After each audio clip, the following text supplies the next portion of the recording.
Coucou les amis, bienvenue sur ma chaîne Défi des parents. Sur cette chaîne, nous parlons de toutes les thématiques qui ont un rapport direct avec la parentalité, tant sur le plan éducationnel, social, sanitaire et même financier. Donc si c'est la première fois que tu passes par ici, tu n'as que deux choses à faire, c'est de t'abonner et d'activer la cloche de notification afin de ne rater aucune nouvelle vidéo. Donc dans la vidéo d'aujourd'hui, nous allons parler de l'hygiène des enfants. Donc, comme vous avez déjà pu le voir dans le titre, j'ai découvert les vers intestinaux dans le ventre de mes enfants. Quand je dis dans le ventre, vous allez comprendre avec l'histoire ce qui s'est passé. Donc, je fais cette petite vidéo, un peu comme une vidéo de sensibilisation. Je vais vous parler aussi des manifestations, comment ça se manifeste, comment on peut traiter, comment les éradiquer, et même comment ils se transmettent. Donc, pour la petite histoire, j'avais mes deux derniers, surtout. L'aîné des deux passait le temps à... Vous voyez, quand l'enfant a les démangeaisons, elle restait tout le temps et grattait. Donc je crois à un moment donné que, bon, peut-être le caleçon est déjà petit, elle a grandi et tout. Je change de caleçon, j'achète des nouveaux caleçons. Mais la fille continue toujours à... Vous voyez un peu, à gratter. Donc le genre, comme si elle a une infection, quoi. Elle reste au milieu des gens, elle regarde autour d'elle, et puis elle gratte vite. Elle regarde, elle gratte vite. Et quand je voyais, je demandais pourquoi tu fais ça, c'est quoi? Le pantalon te serre, il y a quoi? Non, il n'y a rien. Donc j'ai l'impression qu'elle ne savait pas ce qui se passe. Ou alors elle avait honte aussi d'en parler, je ne sais pas. Comme pour dire, rapprochons-nous aussi, mettons-la en confiance, on nous dit certaines choses. Je remarque aussi, avec le temps, je vois la petite soeur aussi, commence aussi sa part. Mais elle, comme elle mettait encore la couche, elle n'arrivait pas à vraiment manifester. Donc elle s'asseyait au sol et elle pleurait. Elle s'assoit au sol, elle pleure. Je dis que ça, c'est encore quelle qualité ça. À un moment donné, son père dit qu'il faut contrôler les fesses de l'enfant là. Combien de nous, ici parents, prenons la peine d'ouvrir le sexe de l'enfant comme ça et regarder ce qui se passe. Je suis sûr que pas beaucoup. On a le temps de laver, on suppose que comme on a lavé, tout va bien, mais je crois que c'est nécessaire de temps en temps. Je le fais souvent, mais pas de façon régulière, de temps en temps, de coucher l'enfant. Ouvrir et vraiment examiner, on ne sait jamais avec le monde qui est devenu bizarre là, quelque chose peut s'être passé entre temps, on ne sait pas quoi. Mais il ne faut pas quand même aussi devenir parano. Donc voilà, comme je disais, l'enfant, la petite soeur surtout, elle m'inquiétait plus parce que elle pleurait, donc ça c'est déjà laissé. Toute la nuit, on n'arrivait plus à dormir. C'est là où elle va pleurer. Elle cherche à retirer la couche elle avant de dormir. Je dis que c'est la chaleur. Qu'est-ce qui se passe? Je retire la couche, je retire le pantalon. Elle est un peu à l'aise. Mais elle est à l'aise parce que je vois, elle met la main derrière pour gratter en fait. Vous voyez un peu donc, en fait, elle n'arrivait pas à dormir parce que la nuit se démangeait. Donc une fois dans la nuit, je me lève et je dis que mais ça c'est trop. L'enfant, si elle doit avoir un souci. Soit elle est blessée. Au départ, je pensais, vous voyez souvent quand l'enfant, quand quelqu'un est peut-être mal nettoyé, je vais dire, vous voyez quand l'enfant peut-être se nettoie mal, et puis peut-être après les selles vont sécher sur ses fesses ou sur son caleçon, et puis elle va porter, ça va piquer peut-être, je ne sais pas trop. Je pensais que bon, peut-être elle n'a pas réussi à bien se nettoyer, peut-être à l'école, des trucs comme ça. Et les croûtes qui sont là-dessus, c'est ça qui pique au niveau de ses fesses et tout. Mais quand la petite là, parce que la petite là, c'est moi-même qui la nettoie, elle n'a pas encore laissé nettoyer seule. Il la nettoie avec les lingettes, donc forcément, on ne va pas me dire qu'il y a les trucs séchés qui sont restés et tout. Une nuit comme ça, elle commence à pleurer, elle pleure. Je dis, ah, ça c'est encore quelle histoire. Ouais, comment je n'en pouvais plus, je me lève, je la prends, j'étale sur le lit, je regarde, je retire sa couche. Et quand je retire sa couche, généralement, elle était beaucoup plus contente. Je retire sa couche. Comme elle veut gratter, je vois, j'essaie de, je mets la lingette sur ma main, j'essaie de gratter ses fesses. Et quand je gratte, elle se calme, vous voyez. Dans le goût, donc je gratte, j'ai l'impression que je suis en train de calmer ses douleurs. Ça la calme jusqu'à ce qu'elle se rendort. Mais quand elle se rendort, je retire la main et je vais remettre la couche, elle pleure. J'ai dit, non, moi, elle va dormir avec la main dans tes fesses, quoi. Je suis devenue quoi? Même là, je vais faire comment? Puisque moi-même, j'ai sommeil, je laisse encore ma main dans ses fesses là-bas. Dès que je mets la couche, elle refuse. À un moment donné, j'ai plié le papier hygiénique, j'ai ouvert ses fesses, j'ai mis au milieu et j'ai refermé. Ça l'a un peu calmé, j'ai l'impression que c'était comme si ça a serré quelque chose qui la dérangeait, quoi. C'est resté. Mais vers quelque chose comme 3 h, 4 h, la fille se lève avec des cris, elle commence à crier, elle se tord, elle se crie, elle se tord. C'est là où je dis que la fesse là, ça c'est quoi encore? Je retire le papier hygiénique, je regarde, il n'y a rien, je regarde ses fesses. Et comme il n'y avait pas la lumière, puisque dans la nuit c'était juste la veilleuse, je dis alors, je réveille le père, je dis pardon, viens un peu me torcher le téléphone si, dans les fesses de l'enfant si. C'est là il prend le téléphone, il met la torche et en regardant, je regarde, et quand je regardais, je regarde maman, je vois quoi? Les machins ici là. Bon, déjà, moi, mais comme c'est la peine d'avoir voulu crier et pousser même l'enfant que yé. Vous voyez un peu. Mais j'ai dit que hey, je vais la pousser, mais elle va manifester comme elle aura peur de son propre corps. En tant que mère, tu sais le cœur, tu prends le courage, mon frère. Je regarde comme ça, je vois quoi, les vers. Donc les vers étaient au bord de l'anus de l'enfant, vous voyez un peu. Je dis, massa. Je demande à père directement, donne-moi les lingettes et tout et tout. Il saute aussi, lui-même il était à paniquer, il saute aussi, il prend, on commence à retirer, retirer. J'ai même fait les photos. J'ai compris donc que l'enfant pleurait depuis parce que c'était les vers qui la dérangeaient. Et je sais même pas, j'ai même baissé la garde parce que avant qu'elle ne commence à faire les pleurs, elle avait perdu l'appétit.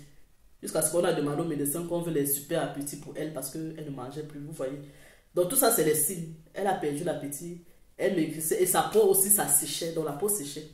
Ce que je ne savais pas, comme nous on ne le dit pas souvent, vous voyez que tellement on est pressé le matin que quand on vient déposer les enfants à la crèche, on se retrouve seulement en courant pas. Dans leur école, il y avait déjà eu un cas où on avait détecté les vers à quelqu'un depuis et on a collé sur la porte.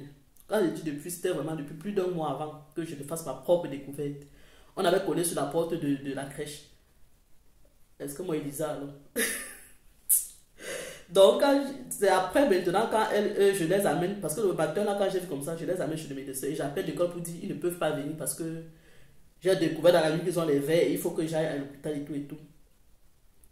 C'est l'école maintenant qui me dit que, ah, est-ce qu'on n'avait pas traité depuis? Je dis que comment ça traiter depuis? Parce qu'ils avaient collé sur la porte que il y a les vers dans l'école. J'ai dit que, ah, moi, je n'étais pas moi au courant. C'est maintenant comment je me rends. Donc, vous voyez à quel moment. Donc, l'enfant a traîné les vers là. Sûrement qu'elle a été infectée depuis. Elle a traîné les vers pendant plus d'un mois.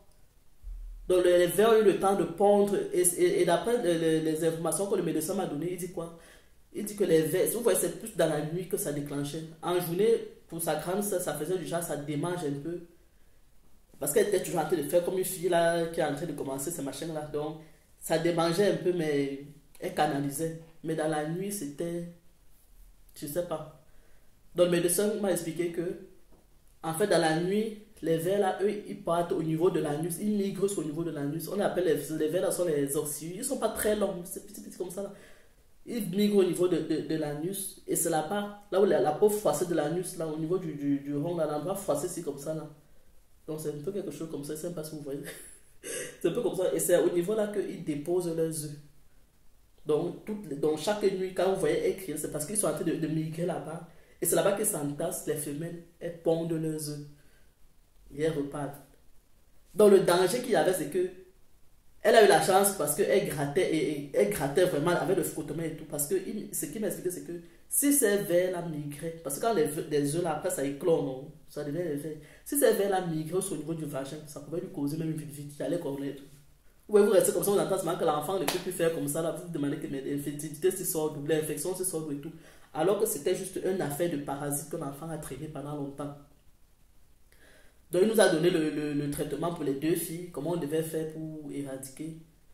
Mais j'ai quand même demandé que, donne quand même, il a donné, même pour moi-même, comme moi aussi j'étais en contact, je vous ai dit que ma main a dormi dans ses fesses. Donc par mesure de précaution, j'ai dit qu'il donne aussi ma part. Il a donné ma part, je suis venu, j'ai donné aux enfants. Et ma part qu'il a donnée là, je n'avais pas eu la présence d'esprit de demander même pour ses frères. Donc j'ai demandé ma part, il a donné ma part. Je suis venu, en donnant pour les autres, j'ai dit que bon, je peux donner aussi peut-être pour ses frères. J'ai commencé à casser. Mais comme ça, c'est une plaquette qui sort juste 6 à l'intérieur, pas plus. Et quand nous les grands, c'est 2,5, 2 fois. Donc ça faisait quelque chose comme 5. Mais je n'ai pas pris ma dose normale, j'ai divisé plutôt parce que je voulais aider aussi les petits, en fait les frères quoi, pour que si jamais ils ont aussi. J'ai donné le traitement, ils sont restés jusqu'à ce que j'ai cru que c'est fini. Une semaine après, 2 semaines après, je reste Je vois le grand frère, comme lui peut-être il avait honte aussi de dire qu'il a les verres. Il se cache aussi, il commence à gratter sa part. Je l'attrape, je dis que mais pourquoi tu te caches pour gratter tes fesses? Je ne gratte pas. Pourquoi je ne gratte pas? À un moment donné, lui, il n'en pouvait plus. C'est là qu'il dit que maman, tu as encore le remède que tu nous avais donné pour les verres là. Je crois que j'ai les verres. Donc quand la femme lui-même prend sa bouche, je lui dis je crois que j'ai les verres. J'en suis encore seulement retourné chez le médecin. Il a appelé, il a dit bon voilà. Le remède que vous avez donné la dernière fois là, on n'avait pas donné pour tout le monde. Maintenant, je veux un traitement qui va prendre pour tout le monde. Vous voyez un peu. Donc, il m'a encore represcrit le traitement. Et le traitement, ça te prend en 2 doses. Première dose, c'est une dose unique. C'est-à-dire que tu prends ça, tu ne prends plus rien d'autre. Tu attends. Après 2 semaines, après, tu prends l'autre. Mais on avait traité les petites sœurs. Ce que je n'avais pas fait, c'était débarrasser toute la maison. Pas seulement débarrasser de façon physique. Donc, je devais aussi faire du genre, je change les draps, tous les objets qui sont touchés. Est-ce que ça veut que tu... Donc, tous les objets, c'est-à-dire s'ils ont touché un coussin, il faut envoyer seulement dans la machine. S'ils ont touché un jouet, pape, à être lavé, ça c'est ce que je n'avais pas fait. J'avais juste donné les remèdes, échanger les slips comme il m'avait demandé. Mais je ne savais pas qu'il fallait vraiment tout changer. Donc, ils ont dit que tant qu'on n'a pas tout changé, les œufs là vont toujours revenir parce que c'est quelque chose même dans la poussière. Donc, si au moment de changer le drap, je fais comme ça s'envole aussi. Tu peux aspirer, ce qui fait que le cycle recommence encore. Ça ressort peut-être l'enfant en se nettoyant, nettoie mal. C'est comme ça qu'elle va donner le pain peut-être à sa camarade ou à son frère. Les œufs là se repartent encore, et ainsi de suite. Donc, il fallait vraiment tailler les ongles fins, recommencer l'hygiène, remettre les toilettes à jour. Donc, en fait, moi je me disais que peut-être c'est une affaire de... Quelque chose a été sale et tout, mais ils m'ont rassuré que non. Parfois même c'est le sable. Vous voyez quand les enfants vont à l'école, ils jouent dans le sable. D'autres n'ont même pas les collants. Donc nous, surtout pour les filles, les mamans qui ont les filles ici, là, même si vous partez seulement au parc avec l'enfant, rassurez-vous de mettre, on appelle ça quoi, les cyclistes, les petits shorts là. Et vous rassurez que c'est des shorts qui collent vraiment. C'est vrai que même si le microbe doit passer, ça va passer, mais ça amortit. Vous voyez un peu. Donc les choses comme le pantalon, c'est un peu l'enfant joue, le sable, parfois tu déshabilles l'enfant, en tout cas les miens, je ne sais pas, c'est comme ça partout. Parfois l'enfant il va à la maison, il a les cheveux, il a le sable, tout ça là, donc... et aussi, ils m'ont dit aussi les toilettes à l'école, vous voyez, chaque enfant est indépendant, il part aux toilettes seul. Quand il ressort, on ne contrôle même pas s'il a vraiment bien lavé les mains et tout. Or, à la maison, toi, tu vas te rassurer que tu as mis le savon, tu as fait ceci. Mais à l'école, vous voyez, l'enfant est captivé par le jeu, il veut faire les choses vite. Et si je vous dis que depuis, je ne sais pas si chez vous, vous prenez la peine de façon libre de débarrasser vos enfants, c'est-à-dire il n'y a rien, aucun symptôme, rien, l'enfant ne souffre de rien, et vous prenez quand même la peine de les débarrasser. Moi, je me rappelle quand j'étais petite, mon papa parfois il se levait comme ça le dimanche, il dit allez, il vous réveille tout le monde, venez boire le remède des verres. Ça, je ne l'ai jamais fait, c'est parce que je me disais que tout ce qu'il faut faire, puisque c'est qu'ici, il n'aime pas trop l'automédication, je me disais que tout ce qu'il faut faire, il faut passer par le médecin. Et si je vous dis que depuis qu'ils sont nés, le médecin ne m'avait jamais prescrit le remède des verres, jamais. Donc ils sont comme ça jusqu'à l'âge là, ils découvrent les verres comme ça, c'est leur première fois de prendre le remède des verres. Donc je ne sais pas, dites-moi pas en commentaire si vous, même vous prenez l'initiative de débarrasser vos enfants, ou alors vous partez demander conseil au médecin avant qu'il vous prescrive quelque chose pour le faire. Parce que quand j'ai essayé de voir, on m'a dit que tu ne peux même pas acheter le remède là, toi-même sans ordonnance. Donc ça veut dire que peut-être il faut attendre que l'enfant ait les verres avant de débarrasser. Alors que nous on a grandi du genre, quand le papa sent que ça fait une certaine période, l'enfant n'a pas eu le lavage dans le ventre, lui-même il vous propose des remèdes. Dites-moi un peu comment vous faites chez vous. Si vous-même vous achetez vos remèdes sans ordonnance, ou alors vous allez demander ça chez le médecin avant qu'il vous demande il vous prescrit ça pour vous débarrasser vos enfants, quoi. Là, moi, je ne saurais quoi faire prochainement. Parce que, comme je dis, moi, j'attends toujours que la situation soit déjà là avant de bouger. Et vraiment, voilà, là, on en est arrivé. Donc, mes amis, comme d'habitude, je ne vais pas être longue, hein. On va se prendre à la prochaine. Mais on n'oublie pas, on partage, on like.